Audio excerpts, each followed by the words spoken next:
morning, everyone. Welcome to Pyware Night School. Uh, Tonight we are going to be working with matching options. Basically, I'm going to go through all of the different matching options on creating transitions using drawing tools. I'll try to cover everything that I can think of, as well as any questions that y'all might have. Hope everybody's doing well today and have had a wonderful week so far. All right, let's jump over here. Okay.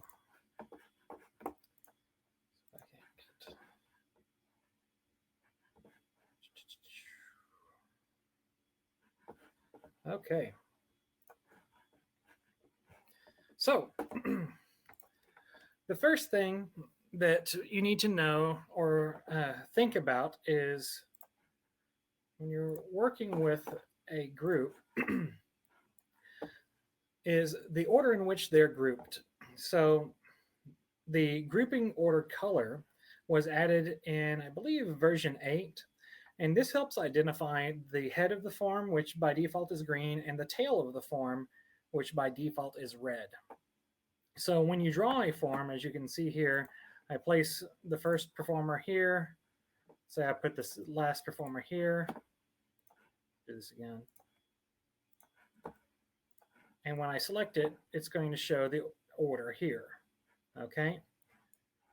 Now, that's important because the first point clicked is always going to be the leader, and the last point clicked is always going to be the tail, which is going to make your life matching much easier if you can identify that, so you don't have to go through and custom match or do any flipping. So for an example, let's say I want to take this line, knowing that this performer is the leader and this performer is the tail. I'm going to draw my new form in that same fashion. So if I draw my new arc, starting here, this is my endpoint, and then I'm going to draw the depth. By default, it's going to match the performers exactly one-to-one, beginning to beginning and end to end. If I were to have done that in reverse order,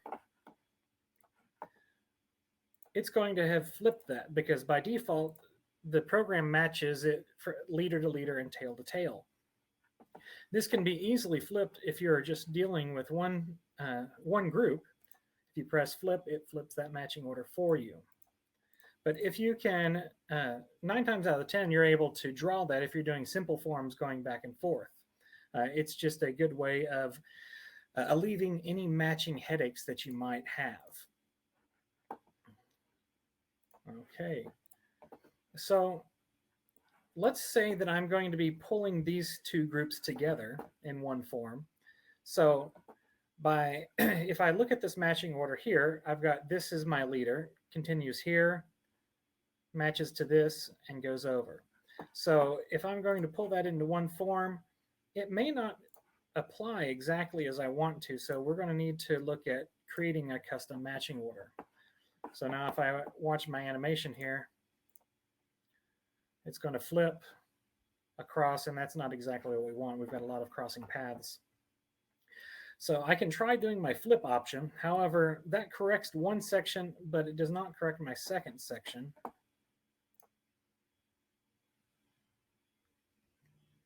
So right now, what I would be doing is I would want to create a custom matching order. So what I'm going to do is I'm going to choose clear on my matching lines. And what that's going to do is it's going to completely remove all matching lines for the group that I'm working with. What I'm going to do is I can now click on any of the performers where they are currently, and this red dot right here is indicating the performer I'm matching it to. So what I'm going to do is I'm going to click on the performer I want to march to that location, and I'm going to continue down the line, and now I'm building my custom matching order.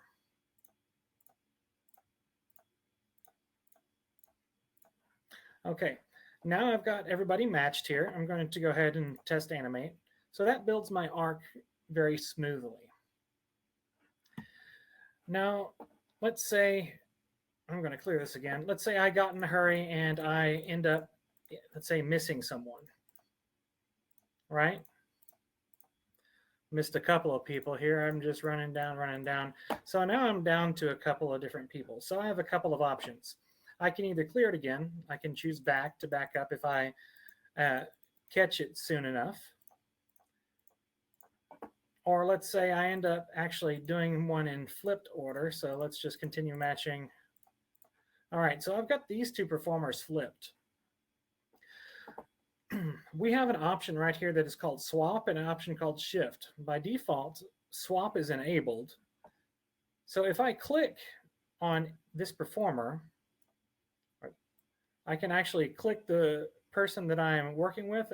If I want to click and drag it over, as you can see, I flipped those matching lines. So actually, I don't have to go back and rematch everybody if I only have one or two flip-flopped.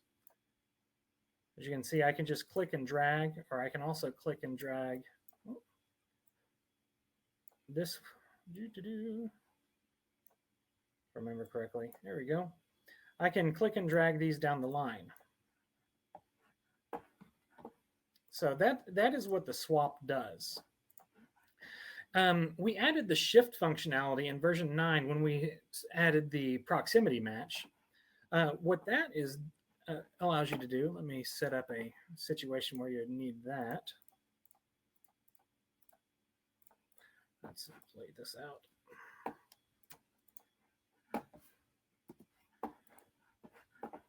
So I'm going to custom match here. Let's say I started here, running down the line. All right, so I've got this performer here. So I'm going to turn into shift mode. So instead of, I want to drag this person over here, instead of swapping just two performers, what it's going to do is it's going to shift it down the line.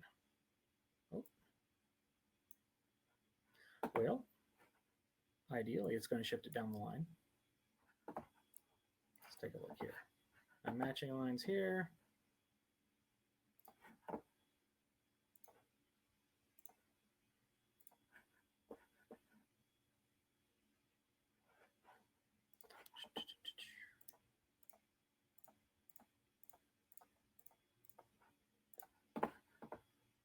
Shift. Boom. Okay, so now it has shifted everybody else down, and it is now in the matching order that we would like.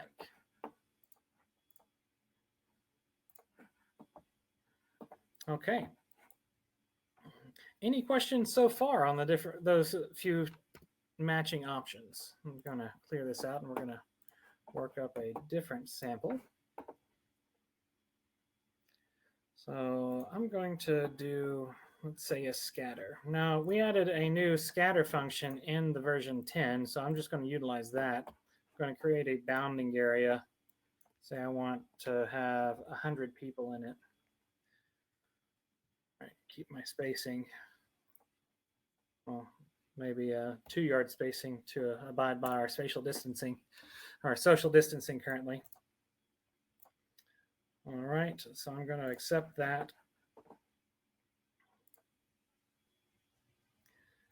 And let's create pull it into a block. So I'm going to select all those. It's quite a mess. Let's pull it into a 10 by 10 block.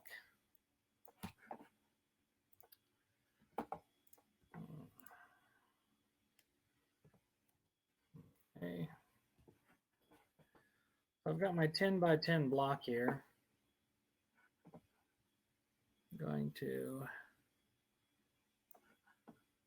40. Let's do this.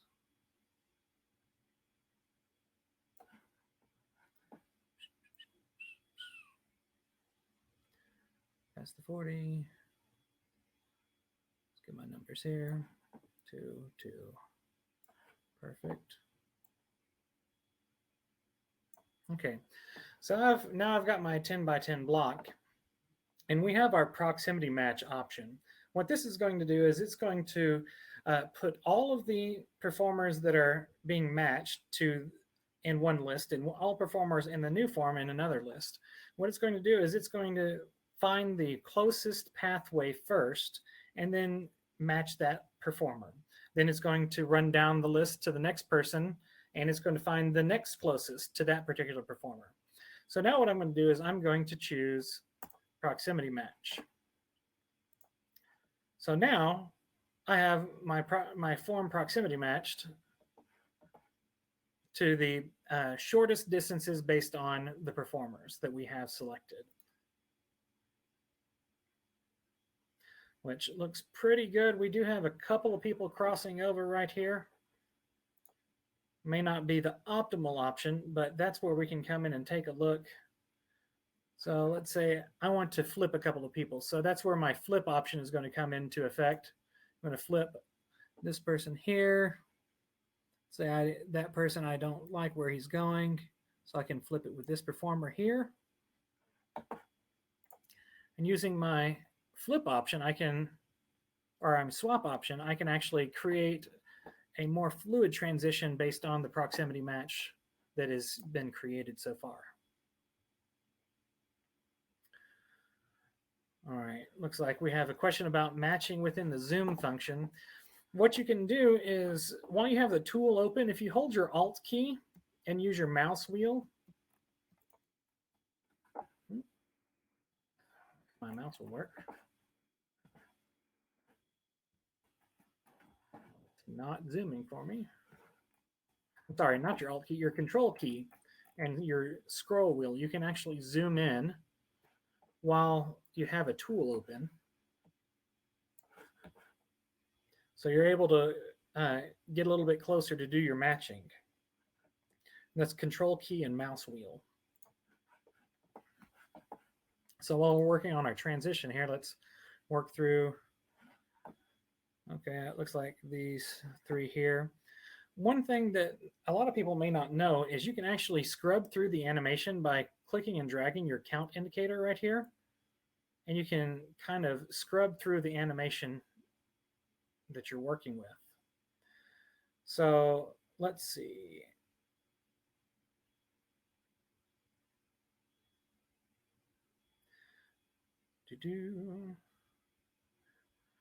Looks like I want this person here to flip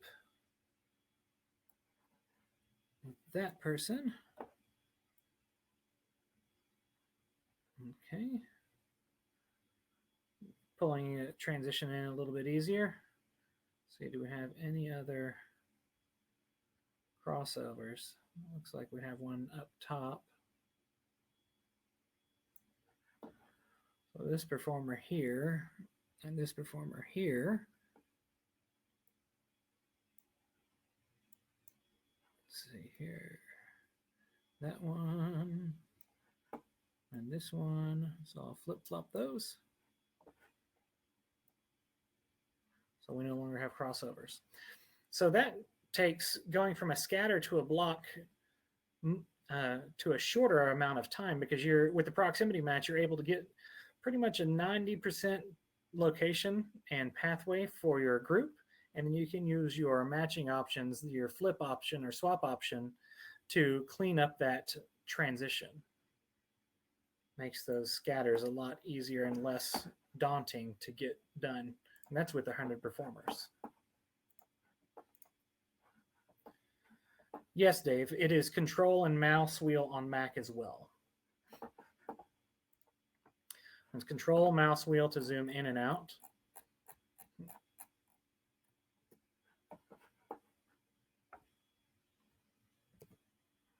All right.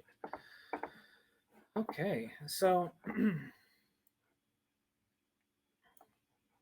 now let's see here. We can also use our grouping functions to make it easier to pull into meshed forms. So we have a couple of different options, either coming through and we can regroup this. Let's regroup these two performers or two sets. So I want to pull these out into a line here, or an arc. So now I have a zipper type effect when I'm going to be creating a new form.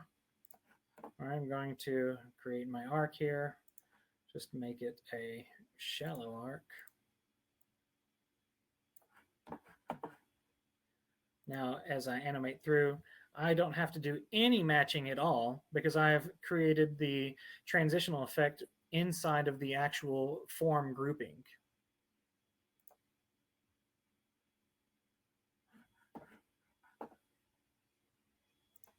Now, let's say you didn't want to take the time to do that.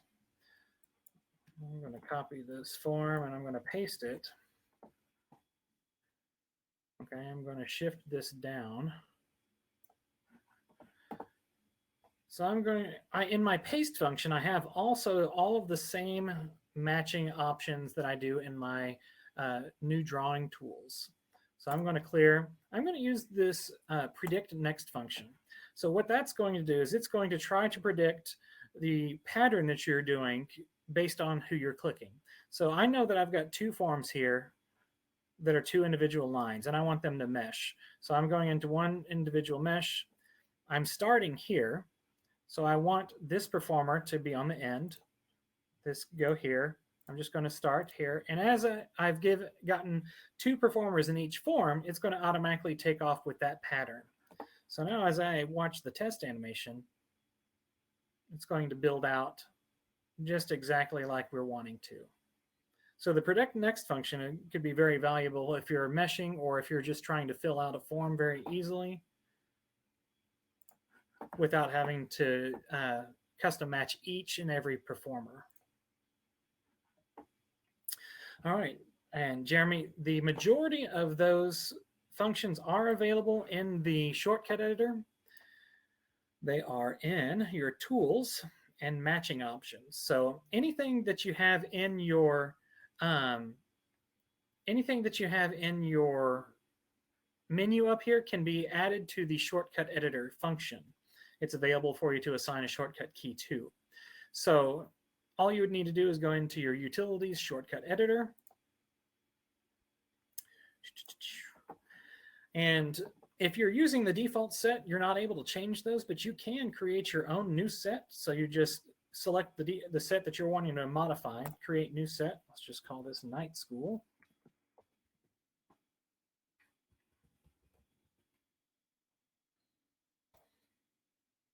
Well, I've created one. Let's try Night School 2. All right.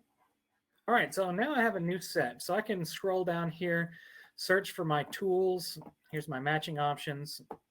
I don't have any shortcuts set for any of these, so I can come in here. And let's say I want to assign this to Control D. So when I have any matching open, I can press Control D and that's going to clear. Let's do Control F for flip. Let's just assign proximity match here as well. Control M. Okay, so now I can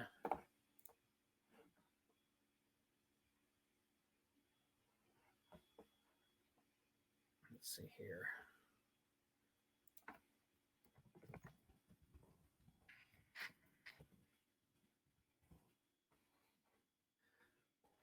Let's see.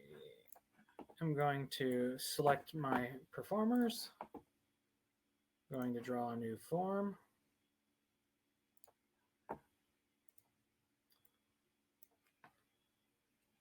And I can say Control M to do my proximity match. I can do Control D to clear it. And to revert, I can do a flip, Control F for flip. So that gives us the ability to flip and do any of the matching functionality using shortcuts.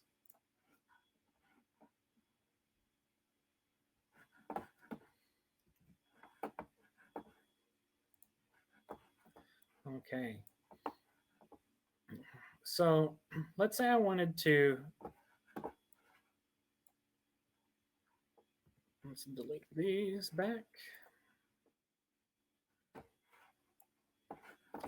So I'm going to come back in and I'm going to clear this grouping so I can have it in the original style. Okay. And then let's try to use a linear clone to draw an entire block of arcs here and match those using the predict next option.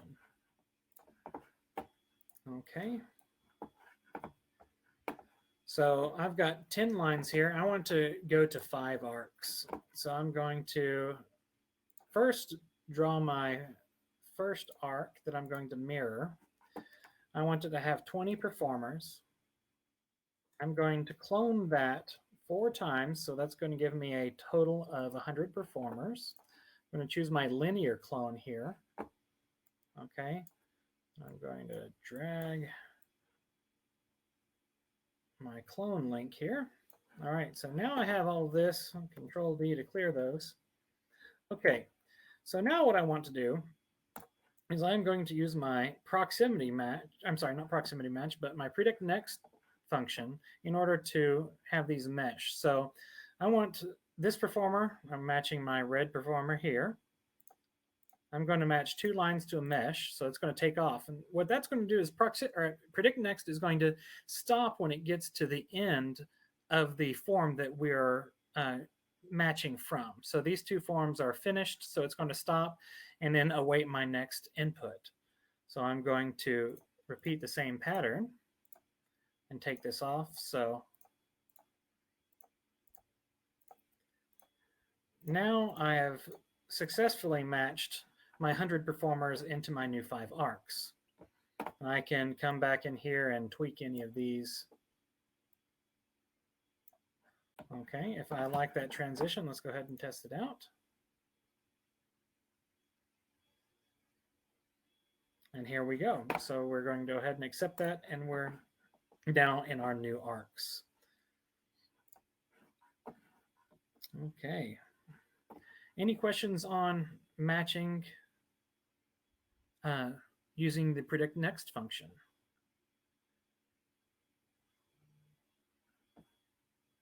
We have a tip. Designers out there probably want to mirror the movement at the 50. So let's try to do that. Let's try to mirror something across. Okay. Let's create a new tab here. So I've got 100 performers. Okay. Let's go ahead and split those down the center.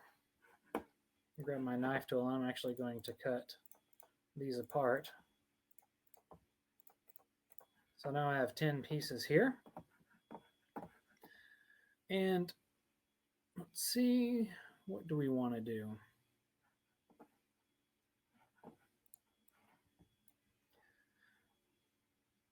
We can come down into 4 rows or 4 columns,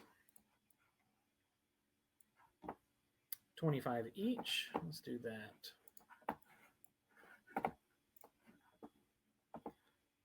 Okay, so I'm going to come down with 25.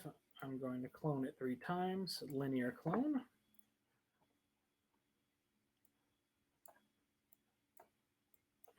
Come on now.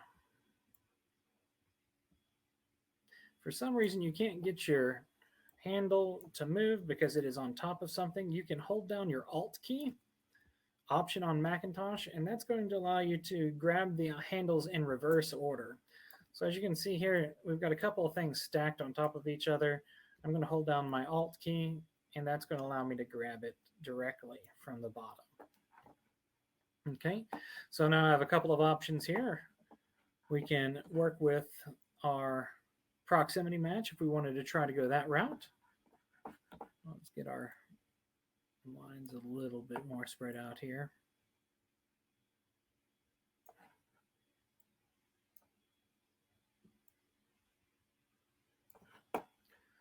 Okay, let's pull them in a little bit further.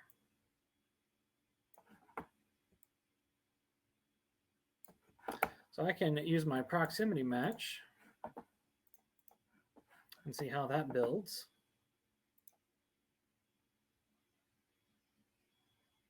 not too bad, but not the look that we'd be wanting to go for. So let's take a look here. Do clear matching. So we've got 10 performers here. We want to pull 5 in each line to make it fold out pretty easy. So I'm going to fold those out, and then I'm going to grab my next 5. 1, 2, 3, 4, 5.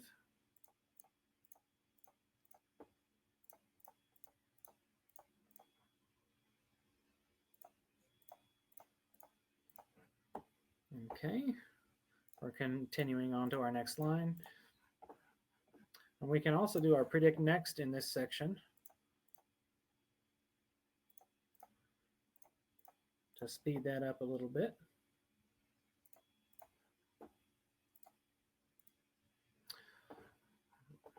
However, in this particular situation, we don't want to do predict next quite yet because that goes to the end of this form. So I'm just going to back up 1, 2, 3, 4, 5. Turn off my predict next.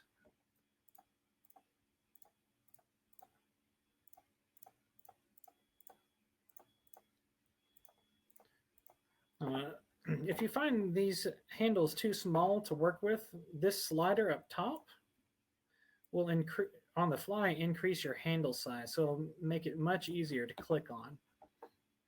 Okay, we got 1, 2, 3, 4, 5. I'm going to turn my predict next back on. I'll fly through the rest of these. And now I've got my 4 columns created, and they're folding into the nice columns from the arcs. And accept that.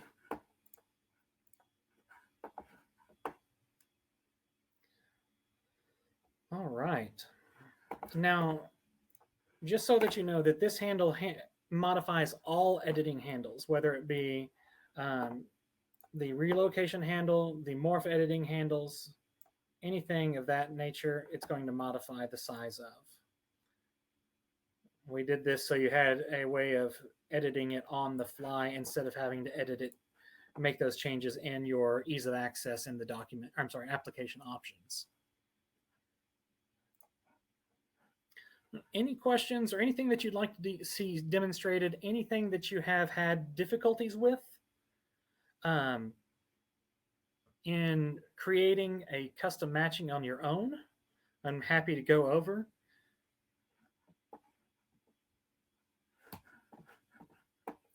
I know the proximity match has been improved much over its original implementation, as well as the new functionality for the cloning. Let's see here. Let's do a couple more examples.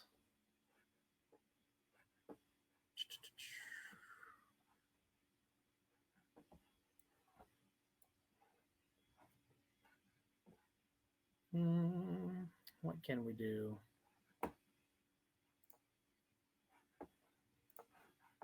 Let's go with, I am not a drill designer by any means. So let us, I'm big into mirroring at the moment, so let's just continue on with that. I'm going to do a little bit different. I'm going to work on, say, just kind of an asymmetric curve here.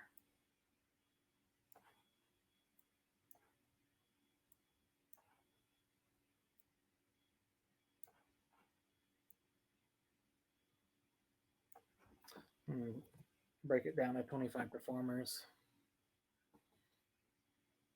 Let's say I want this at a 2-step interval.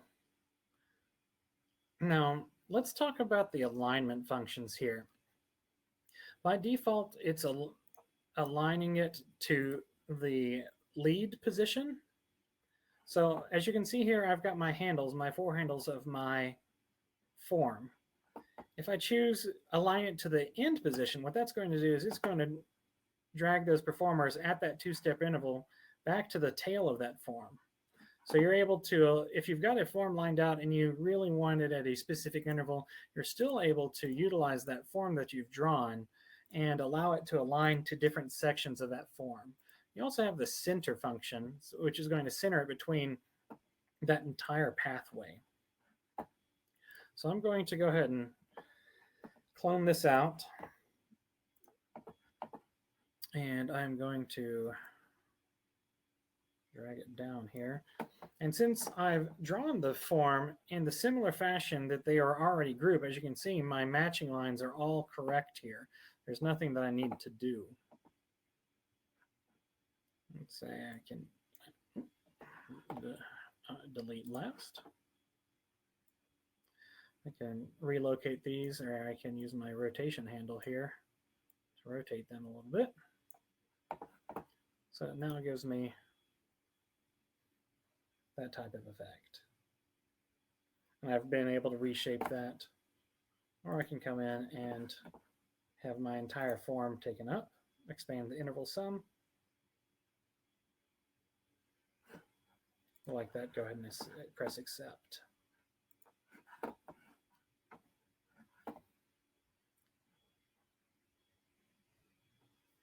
Okay, looks like we have a couple of questions about proximity match. Is there any other tricks that help with proximity match? Well, the proximity match, you have to go in knowing that it's not going to give you a 100% match because it is a what is considered a greedy match.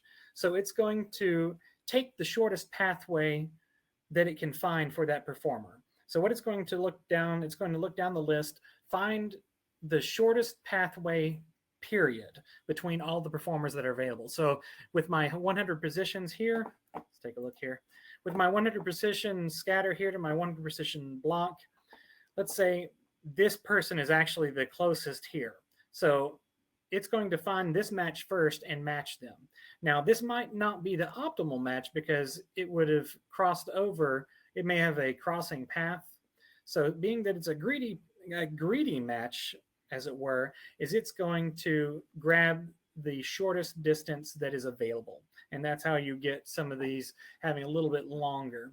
So the best way that I found to go about it is to take it here, proximity match, and then see if you need to swap anybody.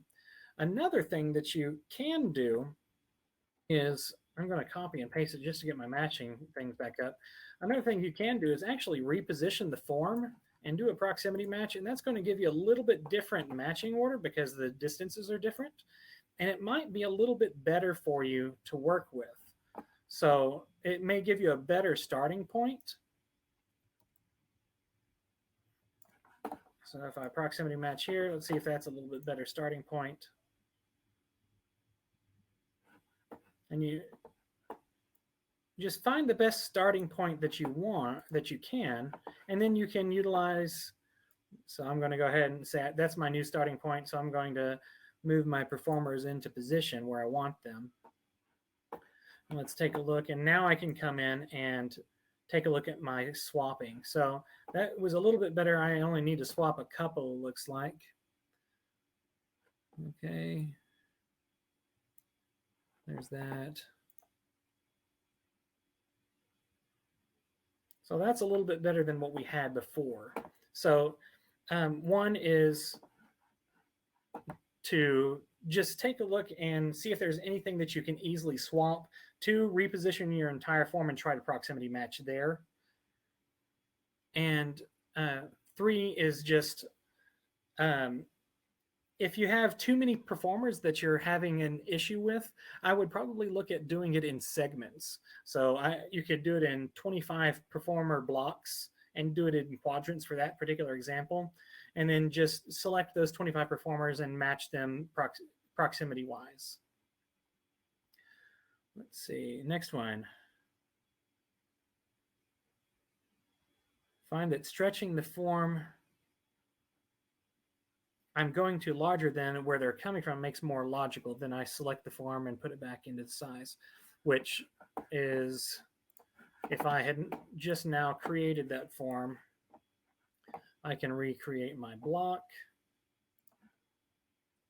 So what Kevin was suggesting is the form that you're going to be creating would be much larger size-wise. So let's do my 10 by 10 block. Okay, so I've got my 10 by 10 block here. And I can then do my proximity match. Get my pathways that I want.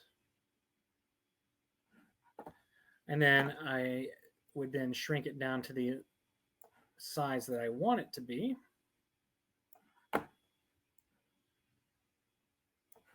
And see how that works as well. So it looks like I only have a couple that I want to swap on this end.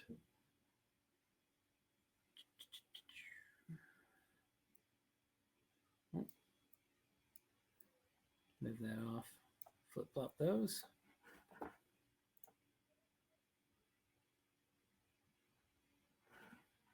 So there we go.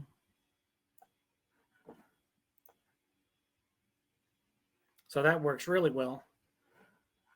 Good suggestion, Kevin. We can accept that. Since I've modified this, I can choose to bridge the changes, which is going to have the performers that I have moved in this location automatically march the new locations, which is probably going to be pretty dirty. We'll see how that goes. Yeah, so we would need to redraw these transitions in order to create that. Okay. We can go over cloning one more time. Let's see, what about people at the end of the formation that it bumped into each other? Let's see.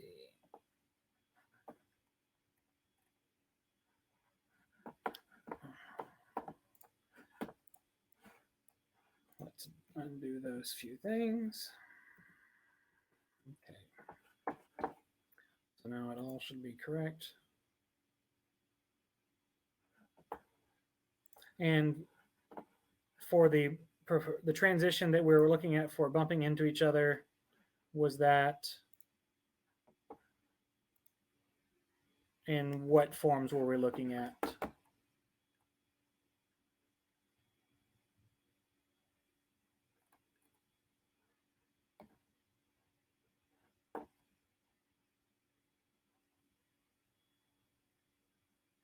Gabriel, what forms were we looking at that we're having the crossing over?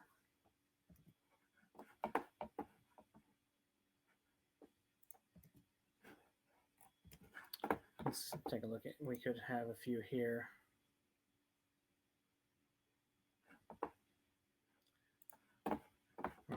Let's just create an example here.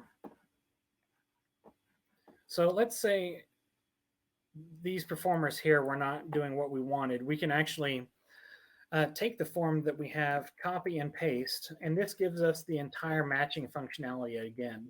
So let's say I wanted to clear this and I wanted them to match a little bit differently. So instead of this being the leader to come out here, I'm going to have this one and it's going to fold the opposite way.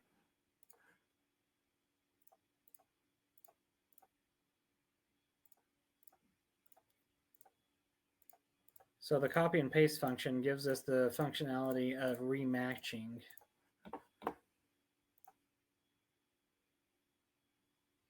So we can refold those into each other.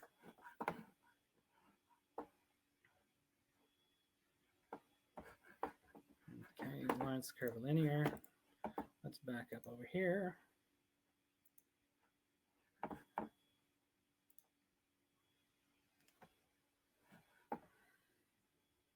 Talking about these end tails, you can do a couple of things. You can either rematch them or you can use your other editing tools to modify that end form.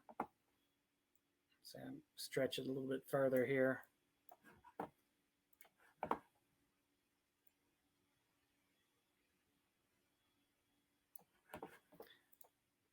And that's going to give you a little bit cleaner transition.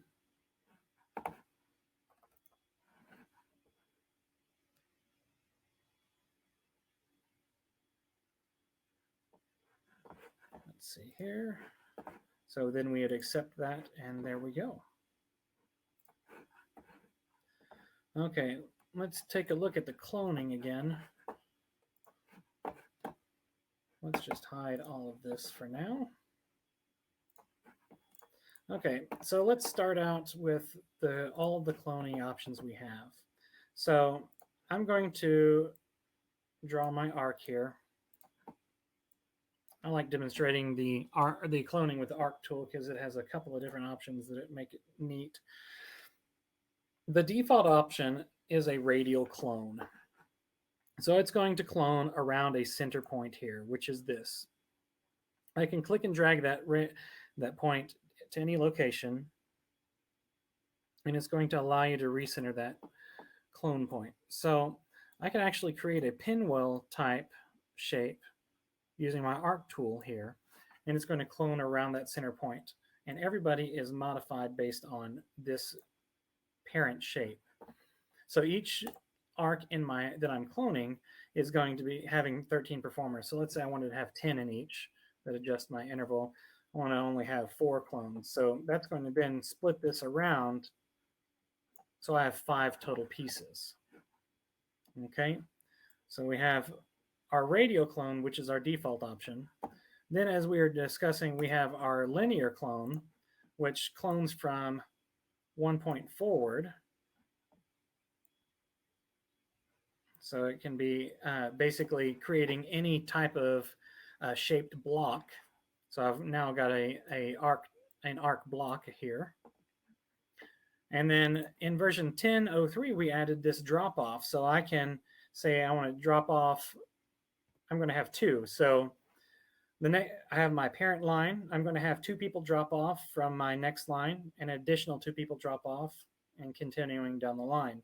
So now I have a way of creating a wedge type function with my arc tool or any tool that I have with a linear clone. Okay. The last option is only available in the circle tool and the arc tool. It's the concentric clone. So basically allows me to create concentric arcs, so basically a section of the wedge, or a section of a filled circle. So 11 here. There we go. A nice pie piece of wedged arcs. Let's do 6. Cloned in.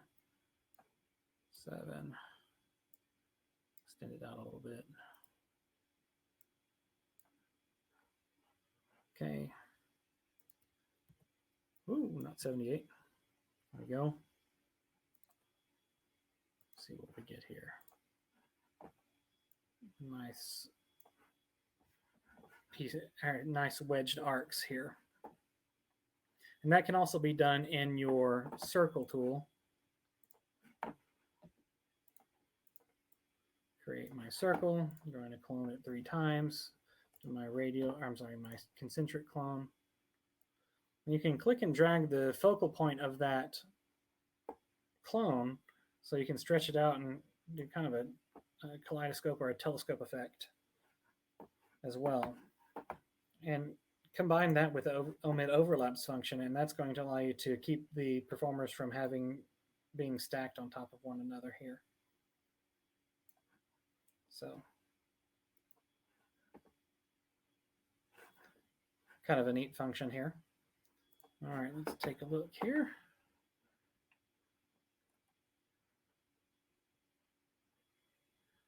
All right.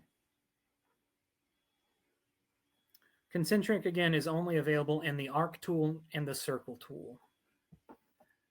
All right. Any other questions on the cloning function or any matching options that we've gone over?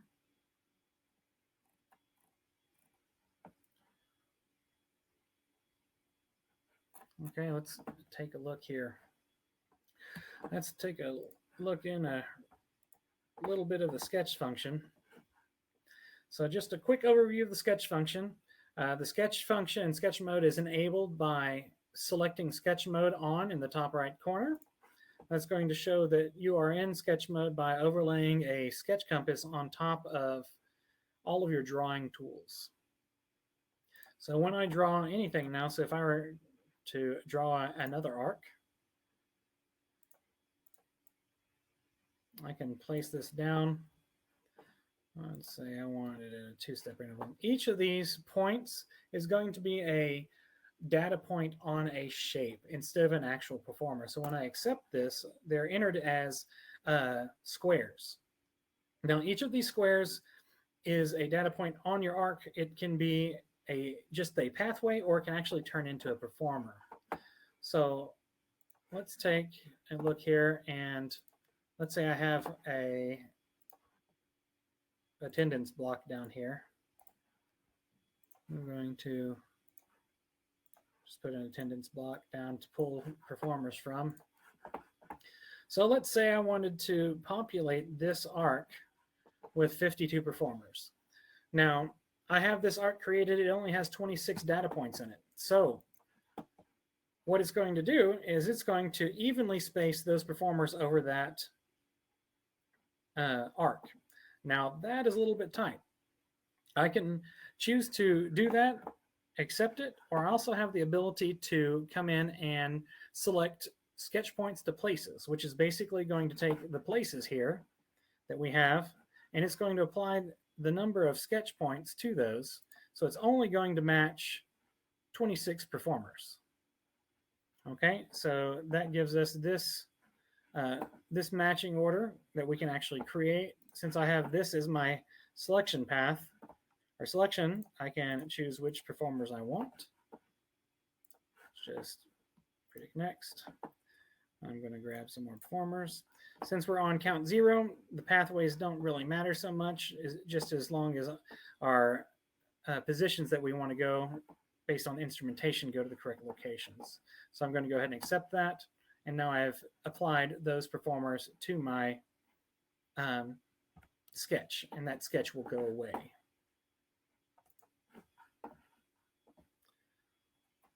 Chuck, does that answer your question on how to create a sketch? Is there something that you'd like to see demonstrated with the sketch function?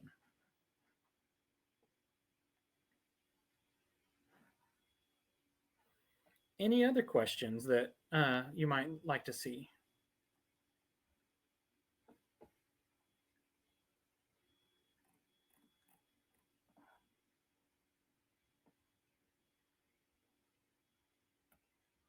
All right.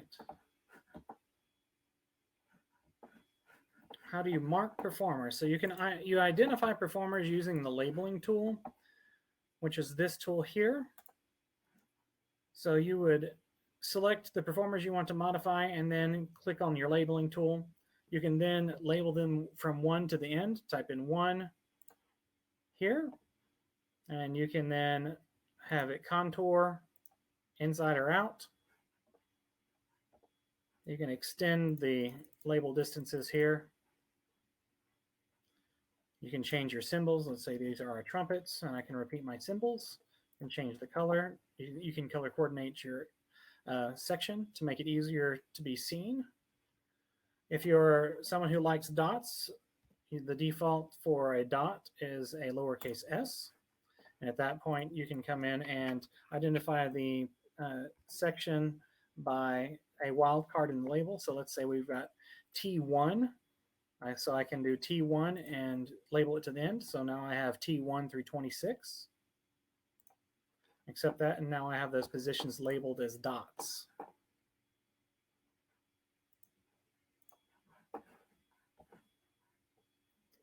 Okay. All right, let's take a look here.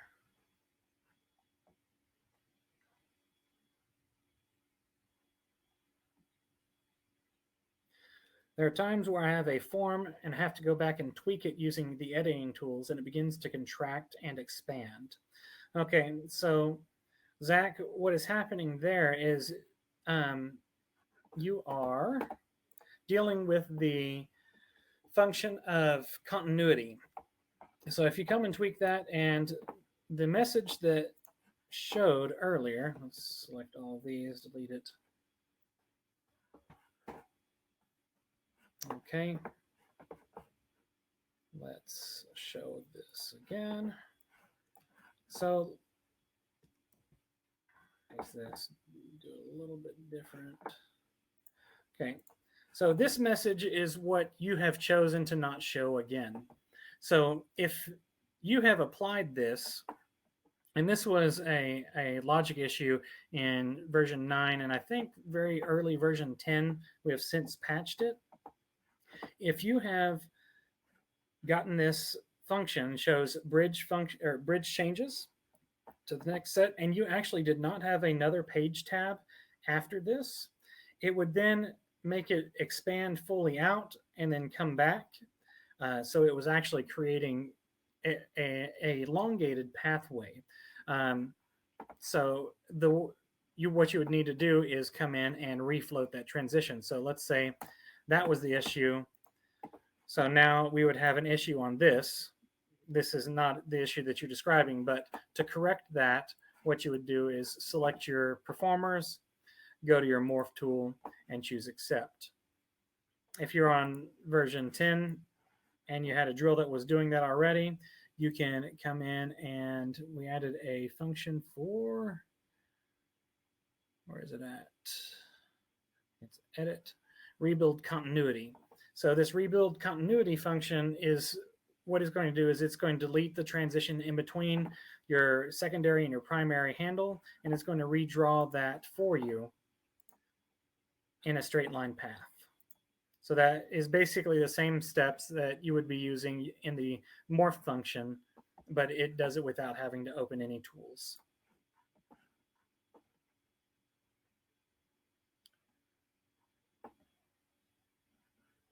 Okay. Looking to have a ripple step off into a ripple arrival. So that can be done in your stagger tool. So let's just start with a clean slate here.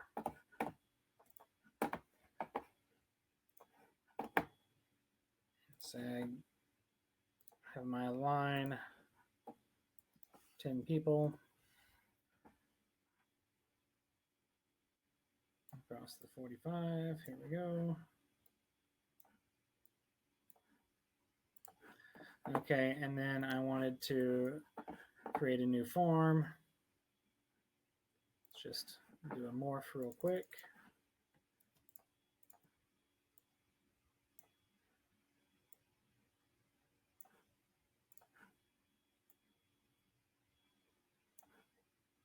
Accept that. So now my transition looks like this. And then I can select my performers, go to my stagger tool, the two-step step off followed by a two-step drop off. This is my leader. So now I have a rippled step off to a rippled drop off. Joey, does that answer your question?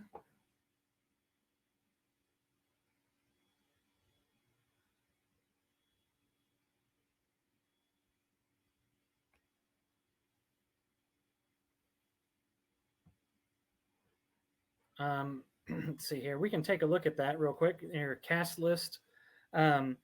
So where do you find difficulty? Assigning the actual instrumentation or assigning the uniforms?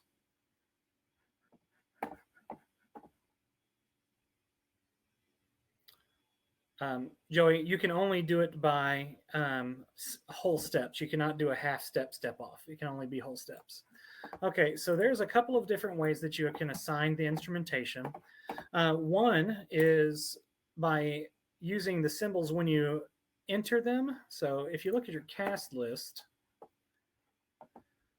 you have an option for the symbol map. So if you take a look here, you have all of your letters are assigned to, or the majority of your letters are assigned to a specific piece of equipment. So my T's, if I enter them, are going to show up as trumpets. S's are going to be snare drums, so forth and so on.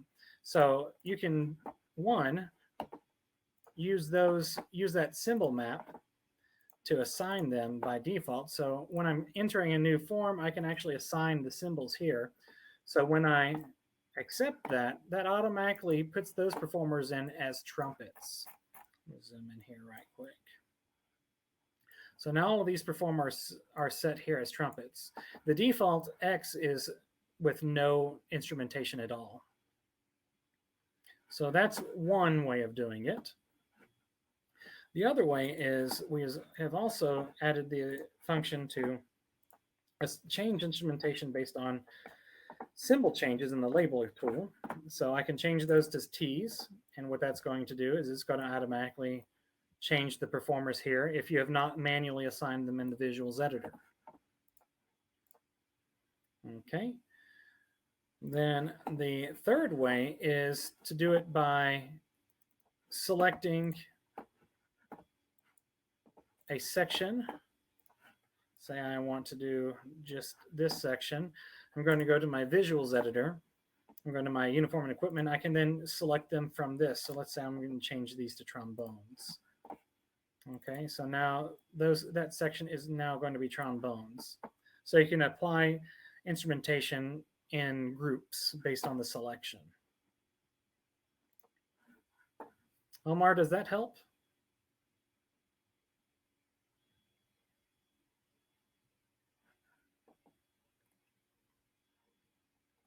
Do we have any other questions that you'd like to go over tonight?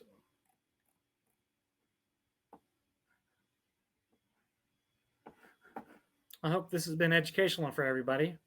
I know there's quite a few things for just matching, and if I can give anything to take away from this is if you can pay attention to the way your performers are grouped, it's going to make 85% of your matching much easier.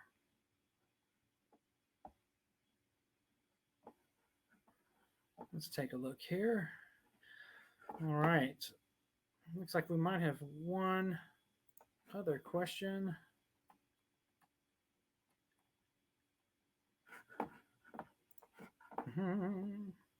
Tomorrow's masterclass is going to be with Brantley Douglas, and we're going to be going over small bands, designing for small bands and how you can do that well.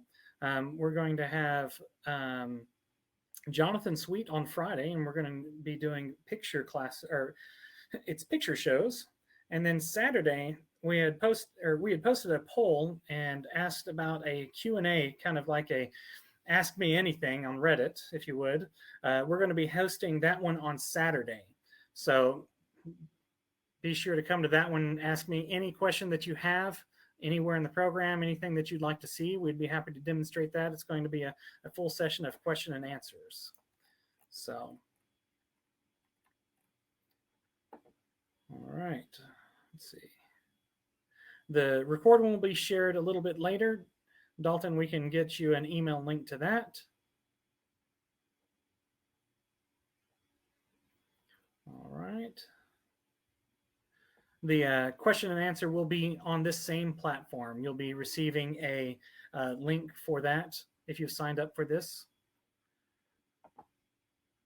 Okay. And let's see if we have anything else. Marking color guard, you can do that in the same fashion using F, or you also have the ability to use the different fonts that can be found in your symbol map. So you have flags here. So if you wanted to do a flag, you can be or an ampersand. So let's say I wanted to change these to my flags. Go to my symbols and my labeling tool, change it to an ampersand, repeat that, and now we have those as flags. Accept that. And this also is changed in your real view.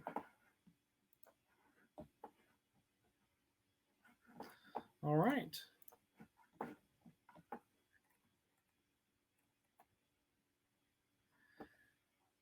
All right, we will see y'all tomorrow. We can talk about my background in the Q&A on Saturday. So if y'all have any questions in between now and then, just reach out to us and we'd be happy to answer them. tomorrow night, masterclass again, 9 p.m. Central. Thank you so much for everything tonight, guys, and wonderful questions. Y'all have a great evening.